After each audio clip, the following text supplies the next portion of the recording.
Ariane Sultan, je suis PEPH en nutrition au CHU de Montpellier et je m'occupe principalement de patients diabétiques, porteurs de troubles trophiques, et je m'occupe plus particulièrement de ces patients en hospitalisation conventionnelle puisque je suis responsable de ce secteur d'hospitalisation.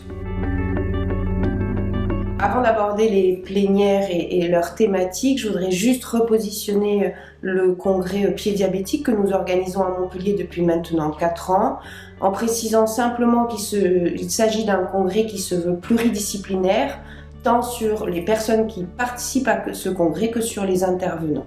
Ainsi, ce congrès est dédié à des médecins, mais également des chirurgiens, des infirmières, des kinésithérapeutes, des podologues et tout autre professionnel de santé impliqué dans la prise en charge du patient diabétique de type 2 porteur de troubles trophiques.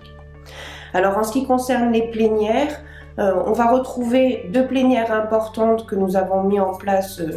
depuis le début du congrès, à savoir une plénière centrée sur une complication ou une comorbidité du diabète, et cette année c'est l'insuffisance rénale, qui sera déclinée, donc l'insuffisance rénale du diabétique jusqu'aux particularités du patient diabétique insuffisant rénal porteur de troubles trophiques, et une deuxième plénière qui est la plénière infectiologie, qui est la session dédiée à Jean-Louis Richard.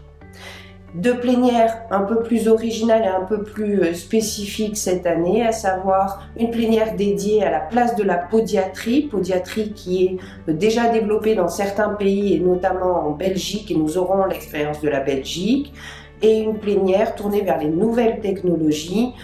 qui clôturera le congrès, puisque à l'avenir, je pense que nous aurons l'opportunité d'utiliser ces nouvelles technologies pour optimiser la prise en charge de ces patients diabétiques porteurs de troubles trophiques.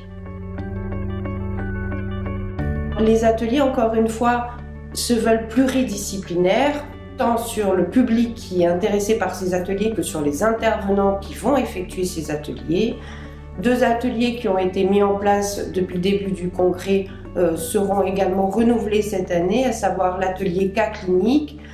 co-animé de façon pluridisciplinaire, et l'atelier topique et pansement. Et puis, comme cela a été souligné par le professeur Avignon, nous mettrons en avant l'éducation thérapeutique dans les 2 autres ateliers, avec un atelier éducation thérapeutique dédié à l'importance de la décharge chez ces patients porteurs de troubles trophiques, et un atelier plus orienté diabétologie, avec l'importance de la nutrition dans la prise en charge de ces patients diabétiques.